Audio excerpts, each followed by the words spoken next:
Okay, so friends, this is something that has been a long time in coming. There is good news and bad news. I will do bad news first, and then I will do the good news. The bad news is the Office of Integrative Medicine and Health, which has been involved in organizing and running this event since we started, is going to has run out of funds, which means half of my salary is now gone. We don't know where the other half is going to come from, but I will continue to work for the office and for the Resiliency and Wellbeing Center. The Resiliency and Wellbeing Center salary is fine because that is hardwired into the School of Medicine and Health Sciences. The office's salary was from donations alone. Now, from what Dr. Frame has told me, the office will be folded into the center, but once again, there is no money to pay me a full salary. So, if anyone would like to help out with this, anybody knows anybody who's interested in integrative medicine and has the disposable income to help fund the office, that would be greatly appreciated. So the good news is a mindfulness experience is not going anywhere, and neither am I. Okay, and that's it. Thanks for your time. Yeah, so it seems like we have a lot of crises of late. I'm not gonna, we don't do politics here. We don't do politics. I don't do politics on my media, but you have to sort of observe what's happening, right? You have to be true to the experience itself. And it seems like we have one tragedy or crisis after another. I landed in the same airport the day before the tragedy, and I'm flying out again on Tuesday. So I had two of my close friends that I know, and actually one person is very well known in these circles. June Mao is the head of integrative medicine program at Sloan Kettering. He's actually kind of a country famous. He does a lot of research on acupuncture. So his older son is in that same elite group of ice skaters. Luckily, he flew a week prior to the same event. He had something, school timing was off, so he had to leave, I think. Anyway, so he wasn't there, but he had multiple, not just one or two, but multiple of his friends die in the tragedy because he was part of that same team that was coached.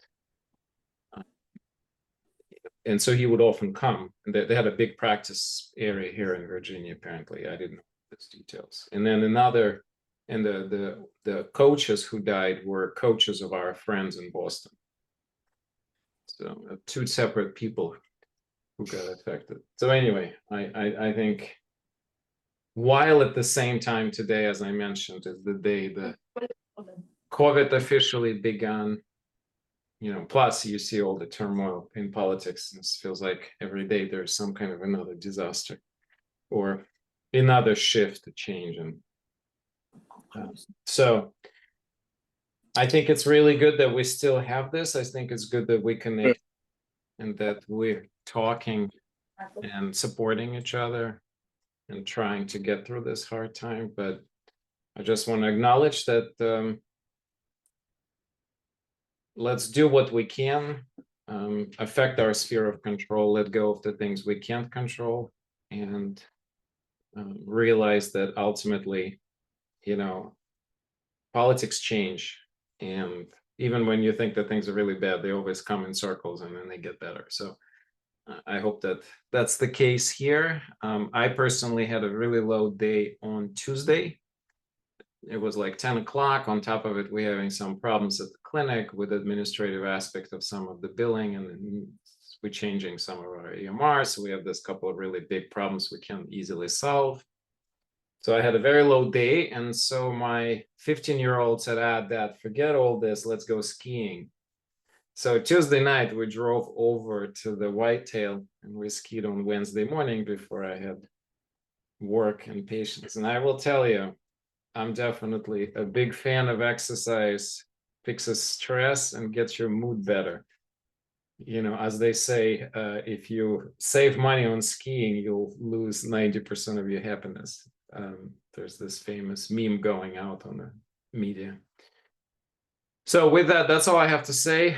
You know, protect your time for self-care, protect your time, whatever that means, whether that means for you, it may be totally different from what I consider self-care for myself. Yeah, I am recently been doing some personal therapy due to some trauma that I had earlier last year.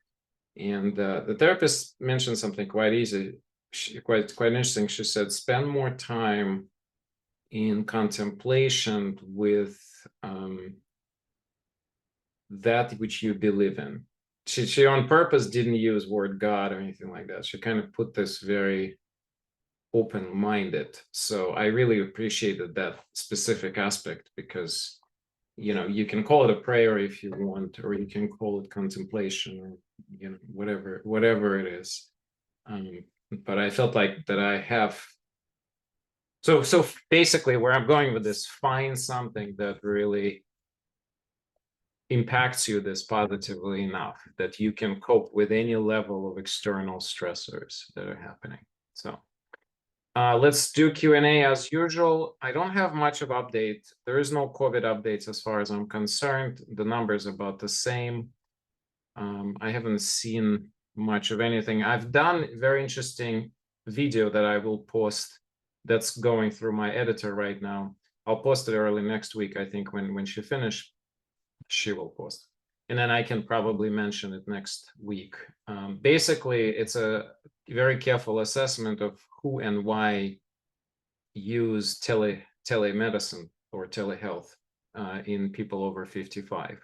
So it's a very interesting study, basically saying there's a very big discrepancies, very big, like the minorities, people with low income had a horrendously harder time getting resources to get equipment and also just to figure out how to use the equipment.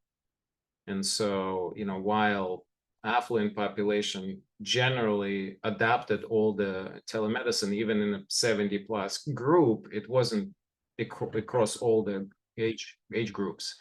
So I ended up doing a pretty deep dive video on this, saying that we have to do better, and also the fact that, you know, we have to embrace, so the whole society has to embrace the fact that aging population has to use technology, and it has to use it increasingly more. And I think it's going to be one of the core solutions to a lot of our problems right now. We have a ton of care coordination problems in this country. I mean, forget the fact that like a chronic disease and like the, but one of the key aspects of a problem is really poor coordination between providers and admin staff, between providers and the patient.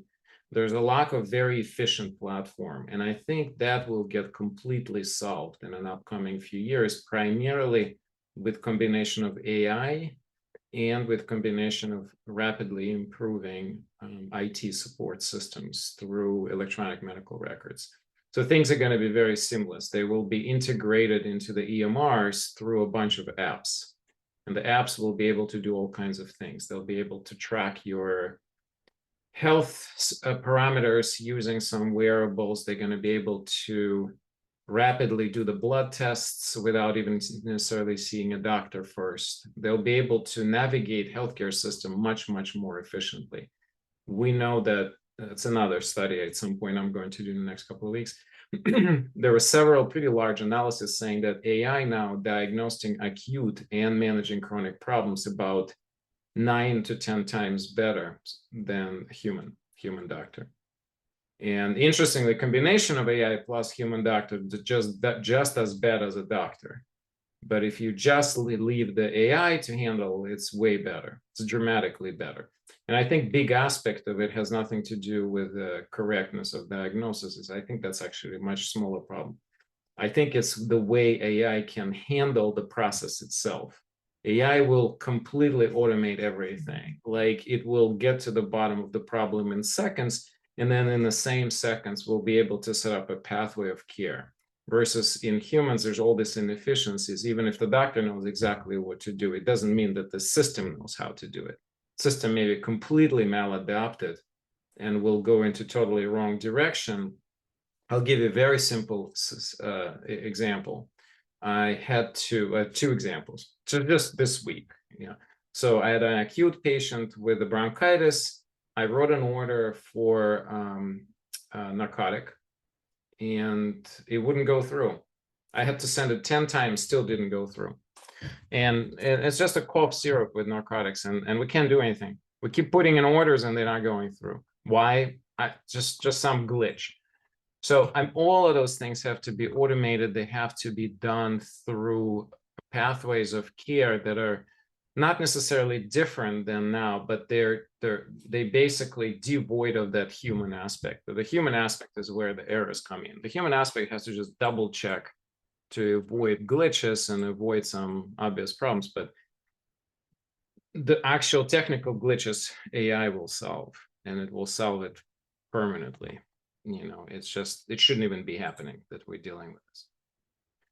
So with that, anything, I don't have anything else. So we have a couple of minutes, maybe a couple of questions. So yeah.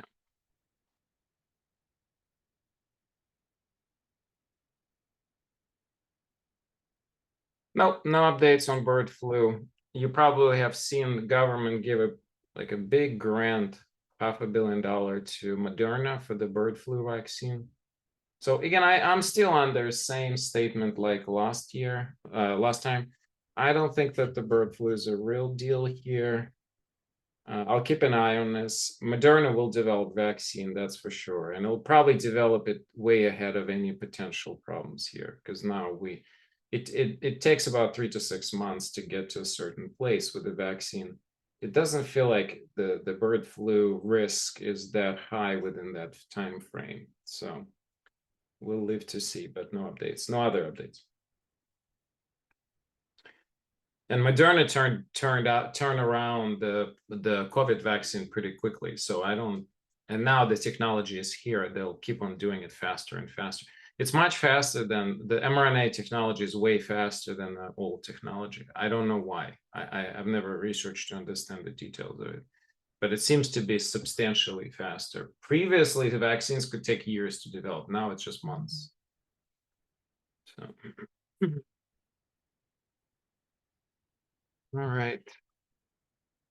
Yeah, maybe. Yeah, there's definitely egg incubation. I don't know. There must be more issues. I think they're also now testing them faster in animals. The human aspect of testing is not any faster. It's going to be there, but the other parts have been shortening.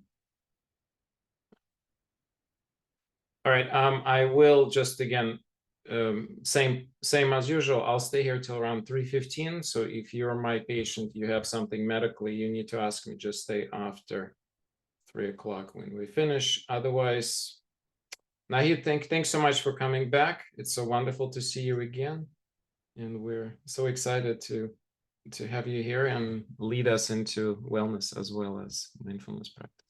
Thank you. I really appreciate being asked back. I'm going to bring my slides up.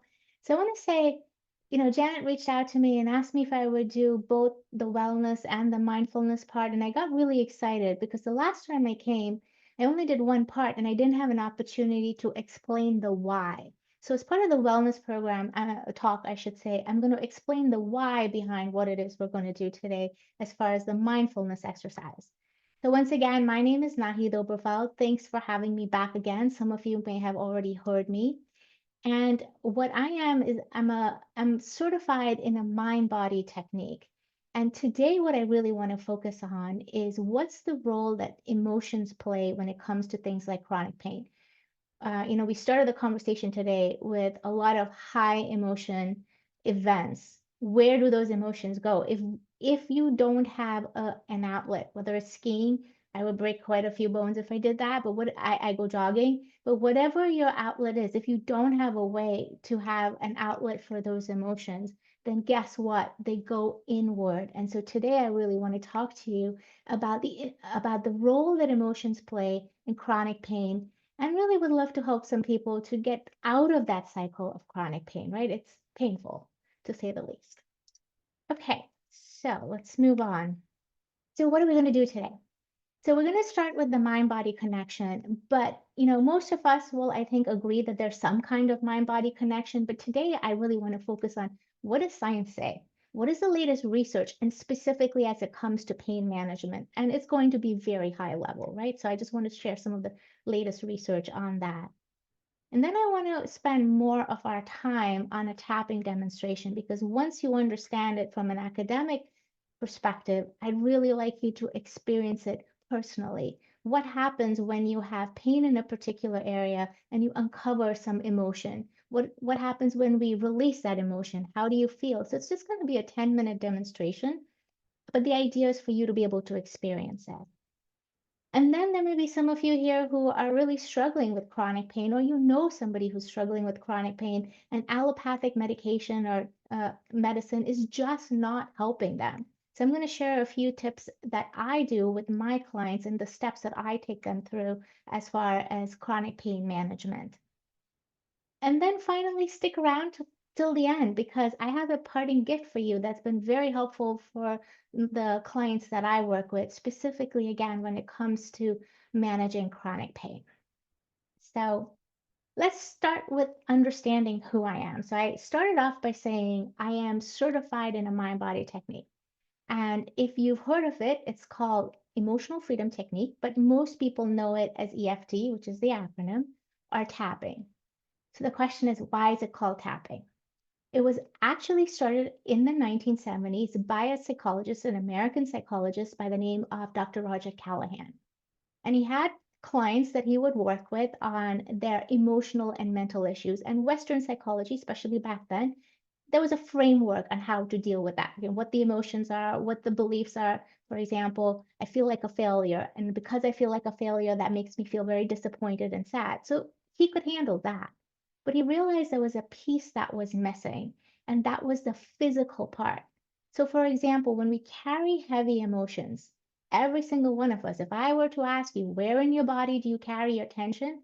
There's a specific place that you more than likely can point to. For most of us, it's more than one, right? So he knows that, he noticed that when he was dealing with his clients, he wasn't addressing this other aspect, which was the physical. So he decided to study Chinese acupressure and acupuncture principles, the meridian system.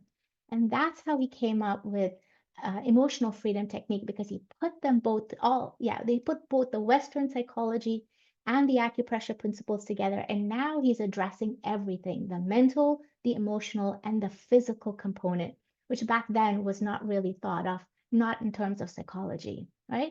So what I say is I work with a mind-body connection to really understand what that means and what that looks like for each individual. And then what you might be surprised to hear is I am not an expert in pain. We're talking about pain management, but I don't know much about pain management more than what I study and research, right? That's not my area of focus. My area of focus and what I'm really good at is understanding what's that emotion that's standing in the way of you achieving your best life. Sometimes it comes across as feeling unfulfilled, or you feel stuck or blocked in your career or a relationship. And oftentimes it's those same stuck emotions, when they're unresolved, show up in our body. And that's what I want to talk about today. Making sense so far? Okay. So one of the things that I would love to do is make this a little more engaging. I shared a little bit about me, so I'd love to hear a little bit about you guys. So either with your real hands, your Zoom hands, or in the chat, I'd love to hear who feels that they have consistent pain that's, some degree of pain on a regular basis, just so I understand who we're talking to today.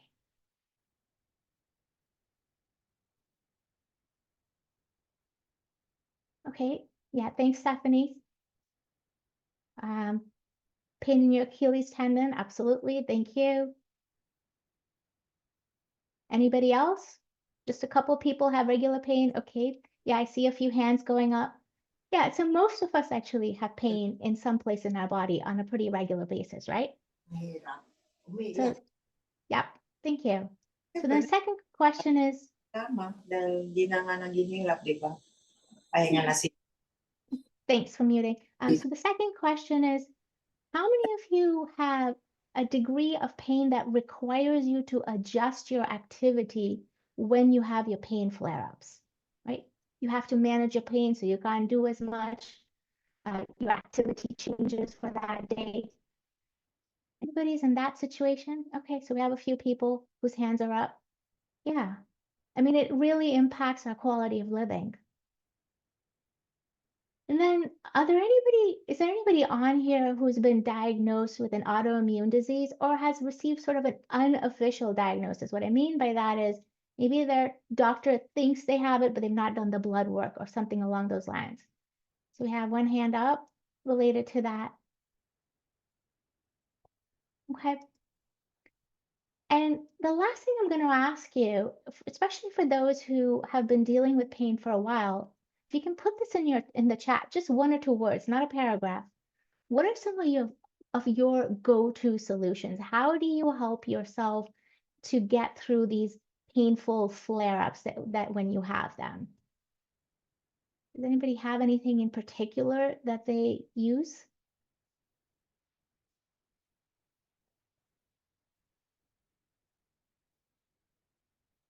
All right, so somebody wants to know where's the show of hands on Zoom. You can't find it. So if it's different for different people, sometimes if you go into, where is it? So I think for me, it's under chat, not participants, under more. So if you go into more, for some people, it's under there. But I don't know where it is specifically for you. Let's see. Okay. Meditation. Yep, meditation is good. Pain medication and acupuncture, right? Meditation. A few people have said meditation. And meditation is a good thing because it brings you back into the present moment. So I'm going to share another technique. That's what we're going to do today as far as the mindfulness experience. All right. So like I said, everybody, or I should say most people believe that there is a mind-body connection. But here's the interesting thing, except when it comes to their own personal pain. And let me tell you a quick story. So I was talking to my neighbor who's been complaining for years about back pain. And one day I just asked her, I said, back pain has some emotions that are typically associated with it. It's usually around fear, fear around the future, fear around finances, just feeling very unsettled and uncertain about the future. And I said, have you been noticing that you've been having these kinds of emotions? And she stopped for a second. She's like, yeah, I actually have them a lot because it's not just about her. She's got 2 kids and she's always worrying about them. And I said, there's a lot of research out there that suggests that pain, emotional pain and physical pain are very tightly interlinked. Have you ever considered that? And she right away dismissed it and she said, no. First and foremost, she's a nurse. She's like, and she pointed to her entire list of reasons why there was a physiological reason for it, which is she has diabetes, she has injury. I mean, there's a whole litany of things. And she said she really doesn't want to think about the psychology behind or the emotion behind any pain. It's much easier for her to focus on the physiological reasons. And that seems to be the case for all of us, right? So we believe in it until it comes to us. So the question is, I'm not trying to convince you otherwise. I want to know, what does research have to say? I'm going to share a couple of really high-level research articles. So the first thing that I think is really important to know is, you may feel pain in your knee, your elbow, your leg, back, it doesn't matter. The pain processing areas are not in our body, it's in our brain, right? So that's the first thing to kind of understand. And then the second thing that to understand is, there's been a lot of research on these pain processing areas because we want to try to see how to turn them off. But Duke University, this happened actually during COVID, Duke University's School of Medicine decided to take a different approach. And they wanted to look to see if there was a way to turn off the pain, if there was a region in the brain that could turn off your pain. And so they found there were over a dozen pain processing areas, but there was only one, what they call anti-pain center. And what that means is in that pain center with certain neurons, if they were able to suppress the activity of that neuron, they found a significant improvement in our pain perception. That's kind of interesting, right? So where we perceive pain is also in our brain. But it gets a little more interesting. So where is that area? Okay, that area is located in the exact area that deals with our fear, our fight, our flight, and freeze response. And what is that area? So the area name is the amygdala, but what does that area deal with? High stress and high emotion. And that's the key to understand. Emotion is linked in a big part of this. So I want to share one more research article. So we're moving on. By the way, this is from the Washington Post, so some of you may have seen this. So we're moving from Duke University to Northwestern University's pain lab. And the lead researcher says, I don't need to look at a single person. If you just show me their brain scan, I'm going to be able to predict with 85% accuracy whether somebody is currently in chronic pain or will soon get into chronic pain. And why is that? He says because the chronic pain areas of the brain shift from, the acute pain where you stub your toe and you have pain for a couple of hours. It's a different part of the brain. And again, what is that part of the brain? It's emotion, memory, and learning. And it's a big part of somebody who's struggling with chronic pain, especially some kind of autoimmune disease.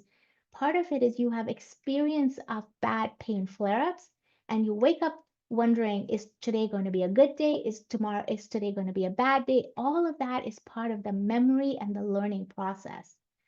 And that's why it is so hard to break that link when it comes to chronic pain. And this is what he says. He says chronic pain is a brain learning phenomenon that's linked to the emotional related circuitry. So what does that mean? What is that in practical terms? What does that mean?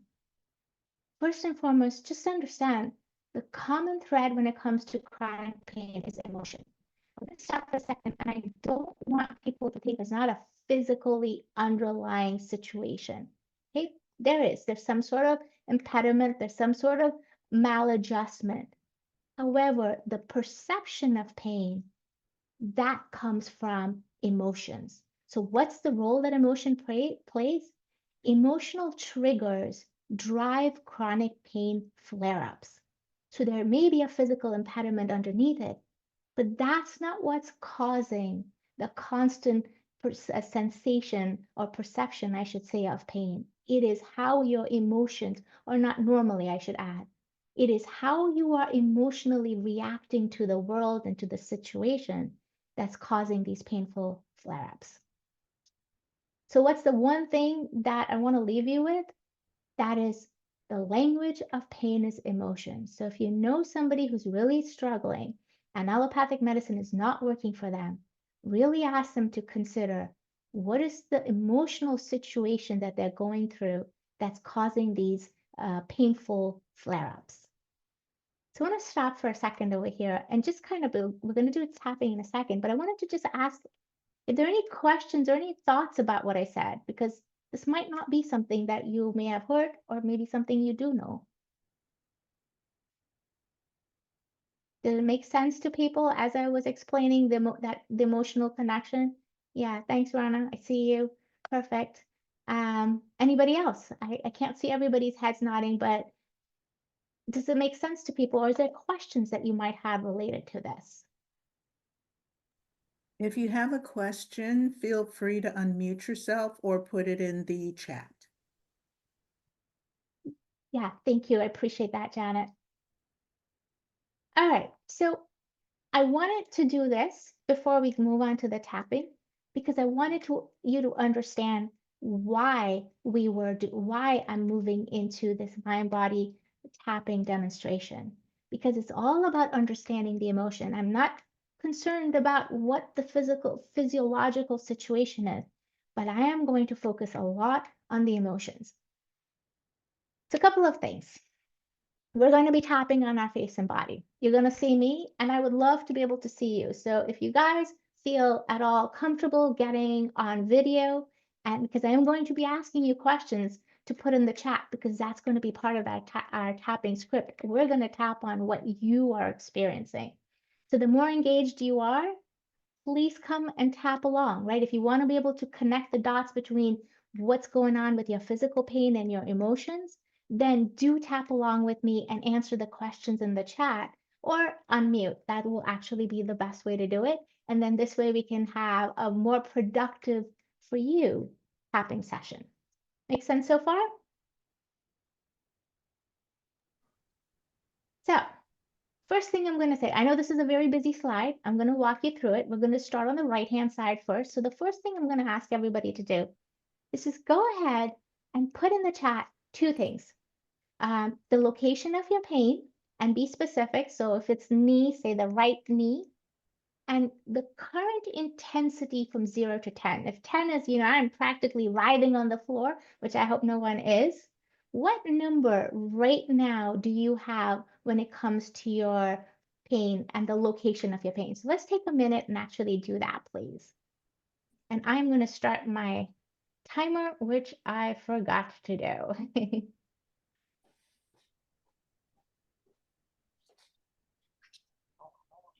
There we go. So anybody put it in the chat. So let's see what, okay, neck and shoulder. Karen, thank you very much. At the level of a 5, is that all? Anybody else has any pain in the moment? And it's okay if we will start with Karen and abdomen, okay. Is there a number, Courtney, from 0 to 10 that you have?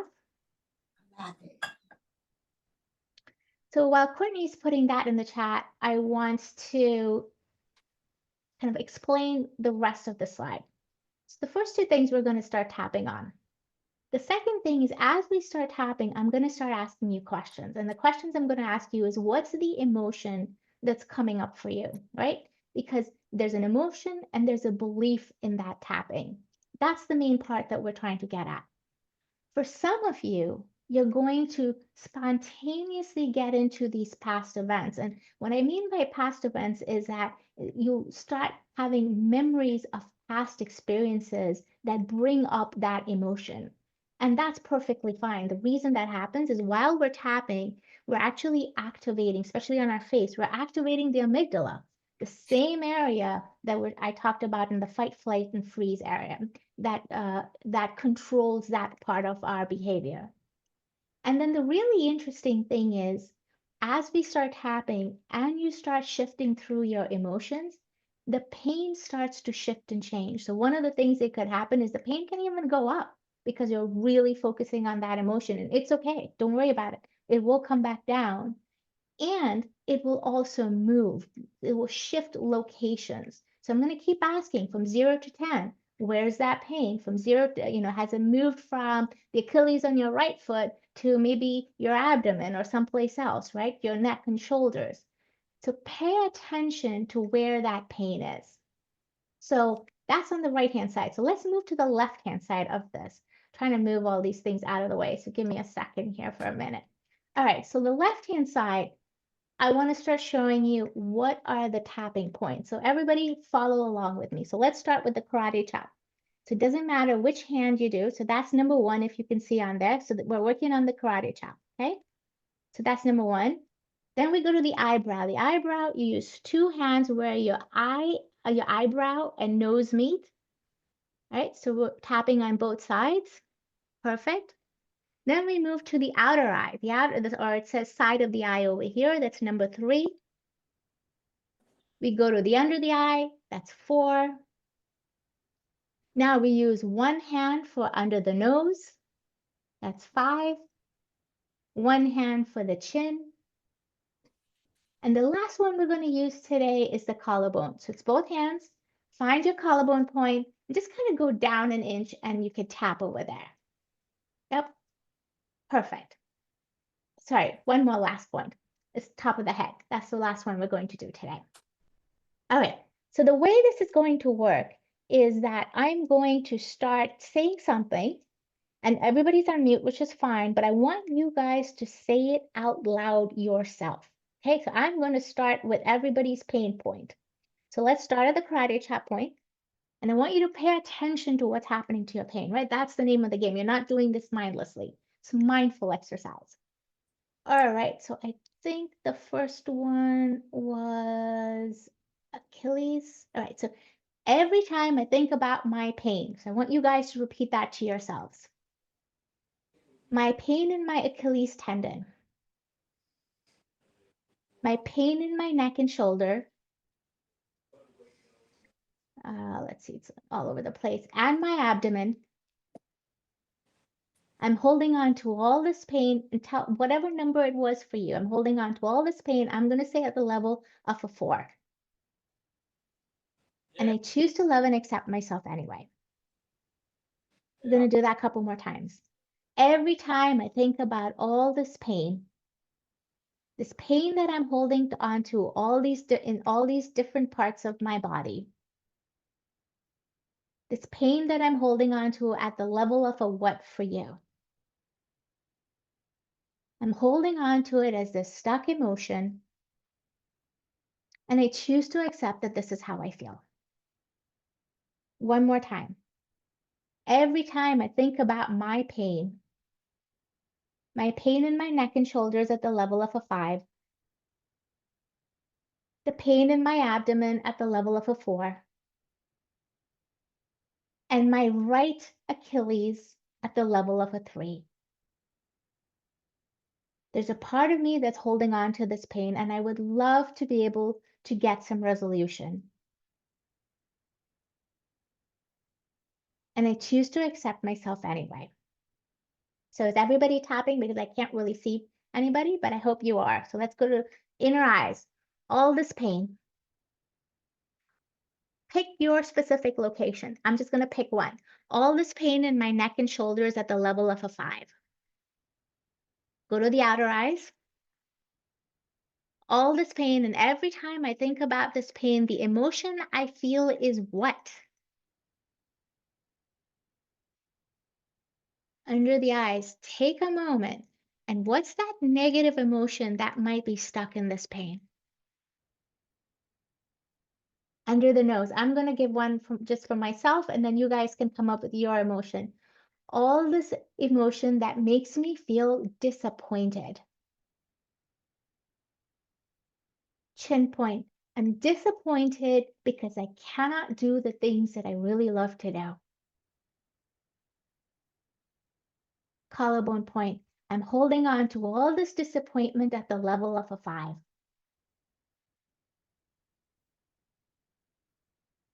Go to the top of the head. Every time I think about my neck and shoulder pain at the level of a 5, go to the inner eyes. I'm holding on to this disappointment. Go to the other eyes, and I choose to accept that this is how I feel. So let's stop over there. That was one tapping round, okay? So I'm going to ask people to put in the chat, what, if anything, has changed? It could be that you got an emotion that you found as you were tapping. It could be the location of the pain may have changed, or the intensity of it had changed. So if anybody has a change in here, I would like you guys to just kind of put it in to see what showed up.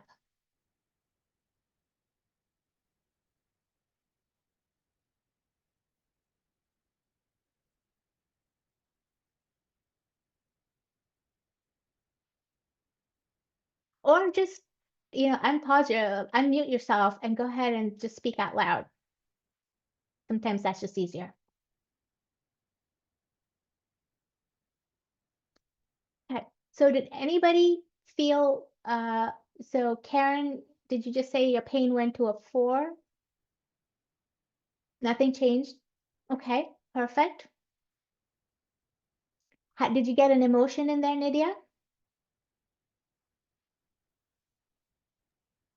Fear of failure. Fear of failure. Okay, perfect. So that goes right into the belief. Well, actually both fear and that fear of failure. Thank you. Anybody else? Because we're going to tap on that next. All right, so let's go here. So I'm going to stick with what Nydia said, which is pain in her Achilles heel. And it's still at a 3, correct? So Courtney, anxiety. So every time I think about my pain in my right Achilles foot,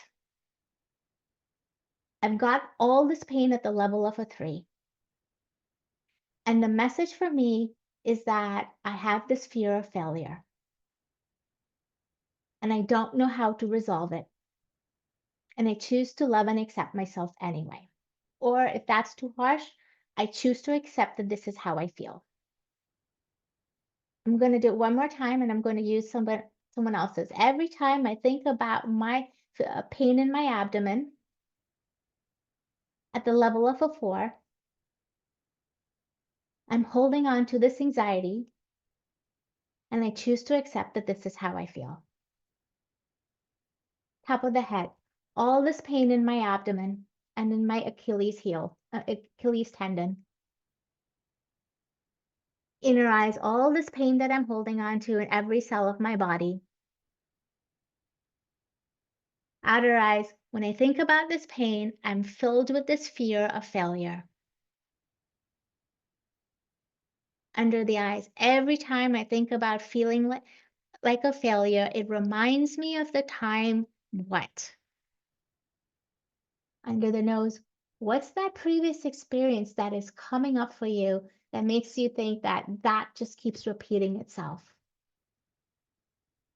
Chin point, this fear of failure. Collarbone point, I'm not ready to let go of this fear of failure. Top of the head, all this anxiety. Courtney, if you can put in there anxiety about what, it will make it a little bit easier to get to the root cause of it, right? Anxiety about a future decision or whatever it happens to be. Inner eyes, all this fear of failure and anxiety at the level of a 4. There's a part of me that doesn't know how to handle it. And there's a part of me that's not ready to let go of it. I need this emotion, but I'd also like to let go of it. Stuck in this conflict because I need the emotion, but I don't want to feel it. Perfect, thank you. All this anxiety because I don't know what the situation for my health is going to look like. All this anxiety, holding on to it as this pain in my abdomen. It reminds me of the time what, right? So there's a fear in there and it's being triggered by a past experience. All this fear of failure and fear of the unknown. And I choose to accept that this is how I feel. So let's stop again. We're doing a very sort of general tapping routine. We'd go more deeper if it was one individual. But as we were tapping, just take a moment and think about what shifted and what changed. The number might not have changed because we're still focusing on it. Like I said, it might even have gone up. But did anybody notice anything different? It could have even been just an insight about a past experience that this situation is triggering.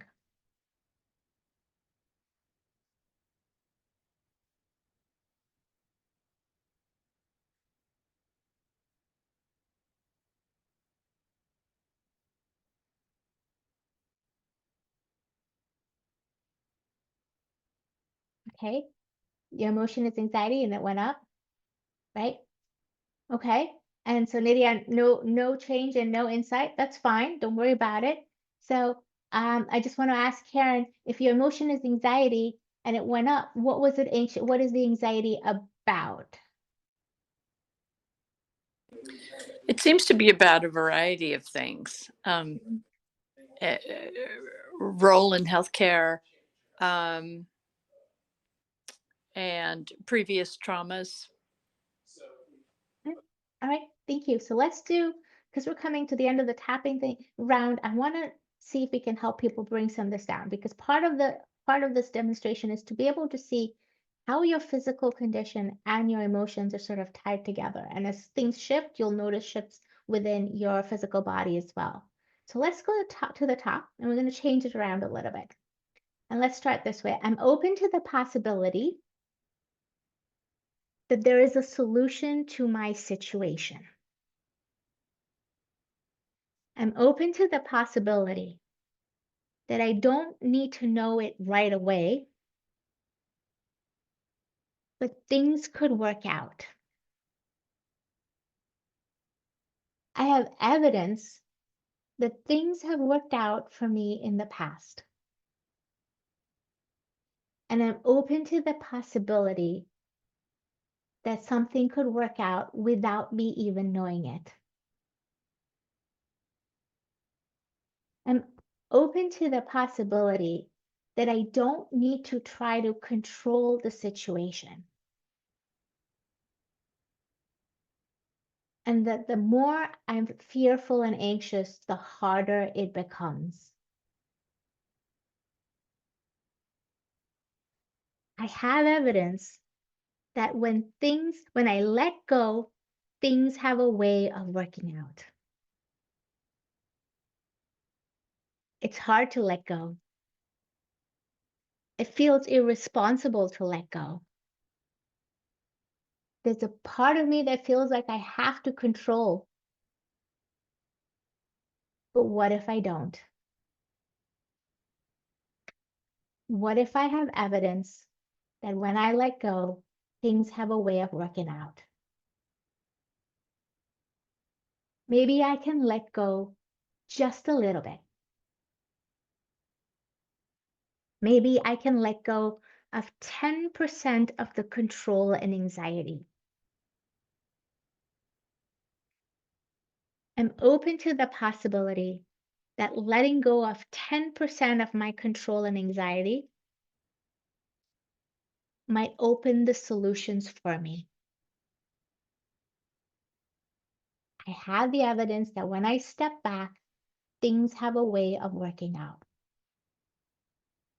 And I choose to accept that this is how I feel. So again, let's stop for a second. And if you guys can just again unmute and let me know. So what are you feeling? How did that work? This third round of tapping.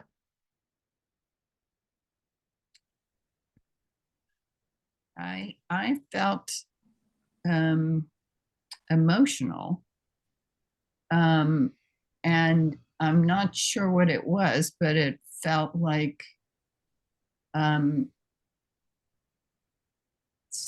maybe a little self-compassion. Okay. And in that self-compassion, did you notice a change in your physical condition?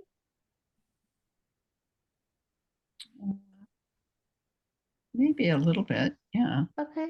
Any looseness, like, not as tense, for example? Yes. Okay. Yeah, perfect. Same here. Thank you. That kind of a feeling from it's okay. You have it, it's there, but it's okay and it will be okay. It's gonna be okay. Yeah, that's perfect. And you might not have had a change in your Achilles. It was low to begin with, so I don't know if it's gonna get any lower, but was there a change or was there a movement in the pain at all? No. Okay, so your Achilles are stubbornly at 3. Yeah, thanks for sharing. Anybody else wants to share? And it's okay if it went up. Don't feel pressured to say that it had to go down. But anybody else notice that the last tapping round may have made a difference for them?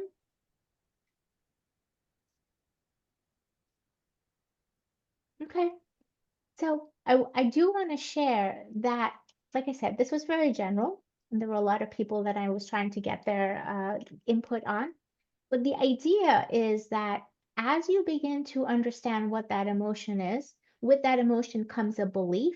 And with the belief, if you go a little bit deeper, there's a past event. And as you understand those past events, as you uncover those past events, you're going to start seeing a correlation between how you're responding today and those past experiences. So as you start releasing those old emotions with those past experiences, you're going to find a very different, response today, which means your physical and of course even your emotional situation, your emotional well-being is going to start improving. So Karen, you mentioned your anxiety went down and you feel calm. That's perfect. I'm glad to hear that. And that's kind of what I wanted to kind of get from you. So can you see, I know you have meditation. A lot of you have you mentioned meditation. I think a few of you actually mentioned meditation. Meditation is very helpful, but when you're in in a very triggered space where you're emotionally triggered, as well as your pain flare up is pretty high, it's kind of hard to use meditation to get yourself out of it because it's so hard to focus your brain on something other than pain. So does anybody see how you can use tapping as a tool to help yourself get out of these emotions?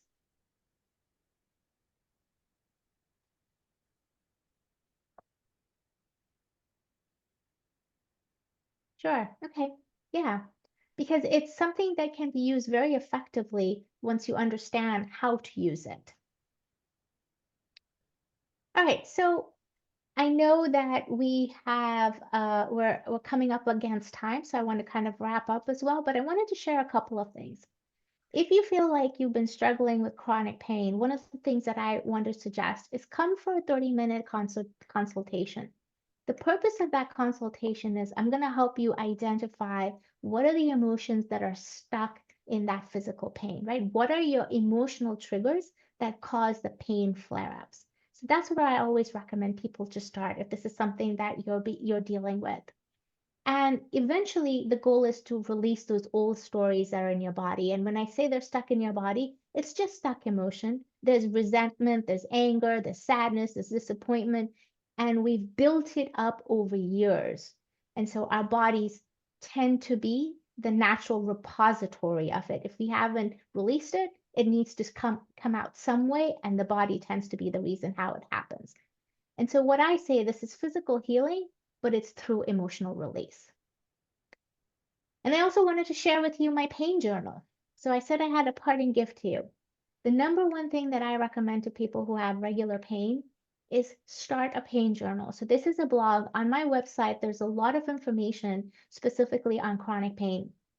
My website is, I am redoing it. So there's going to be more, it's going to be a dedicated chronic pain site. Right now, there isn't one.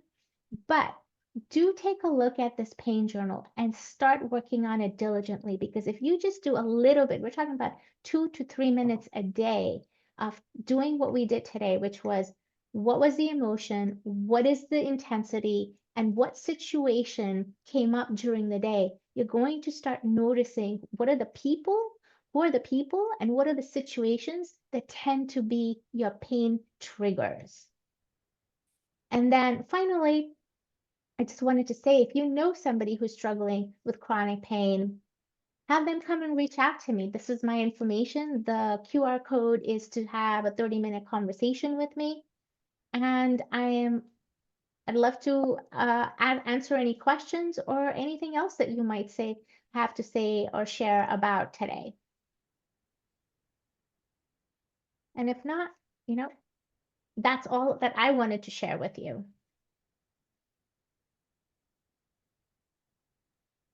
Thank you, Naheed, so much.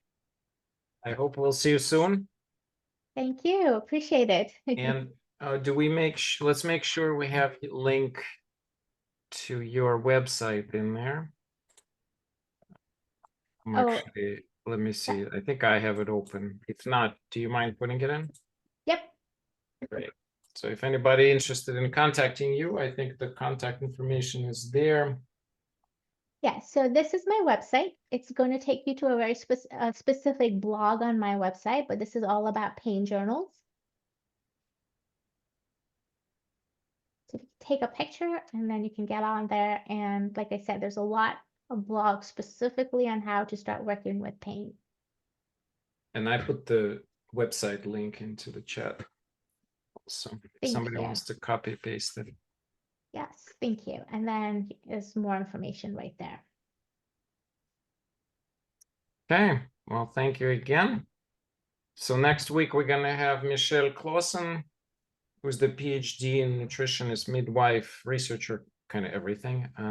She's actually working very closely with our nurse who's overseeing IVs and now going to stay at the clinic and take care of cancer survivorship program. Sana will come join us soon, I'm sure. But Michelle and Son are collaborating and thinking of doing some research together. So I'm quite excited in having Michelle present to us. So thank you everybody for coming. We'll see you next week. Please do practice whatever it is that you choose. I think Naheed gave us a wonderful set of additional tools today. Again, if you need to stay here, stay here. I'll be here for about 10-15 minutes for individual things. But Janet, let's finish the recording with that.